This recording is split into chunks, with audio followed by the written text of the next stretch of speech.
સમાચાર ભાવનગરથી સામે આવ્યા છે તો શંકાસ્પદ સીએનજી કોમ્પેક્ટ રિક્ષા સાથે કિસ્સાને ઝડપી પાડવામાં આવ્યો છે।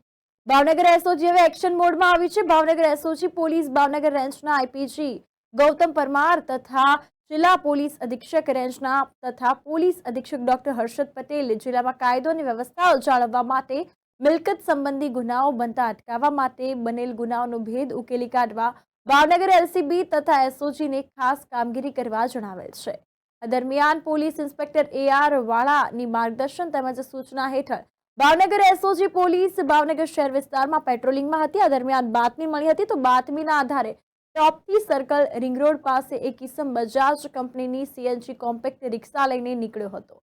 આ દરમિયાન પોલીસે તેને શંકાસ્પદ લાગતા નામ પૂછ્યું હતું ત્યારે નામઠામ પૂછતા તેને પોતાનું નામ મહેન્દ્રભાઈ ઉર્ફે લાલો દિનેશ ગોહિલ હોવાનું જણાવ્યું છે, જેની ઉંમર 36 વર્ષ છે તો વિમાના દવાખાન પાસે સૂર્યચોક રજપૂત સોસાયટીમાં રહે છે તેવું જણાવ્યું છે।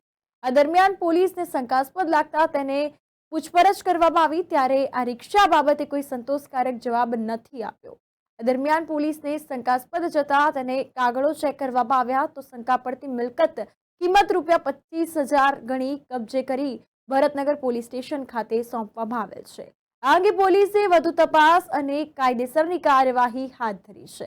તો એસઓજીના પોલીસ ઇન્સ્પેક્ટર એઆર વાળા તથા પોલીસ સબ ઇન્સ્પેક્ટર સીએચ મકવાણાના માર્ગદર્શન હેઠળ એએસઆઈ જે કોઠારિયા તેમજ એચસી બીકે કુંચાલા અને એચસી વાયઆર ધાંધલિયા તેમજ પીસી ધર્મદીપ જાડેજા પણ જોડાયા હતા અને આ અંગે વધુ તપાસ હાથ ધરી હતી।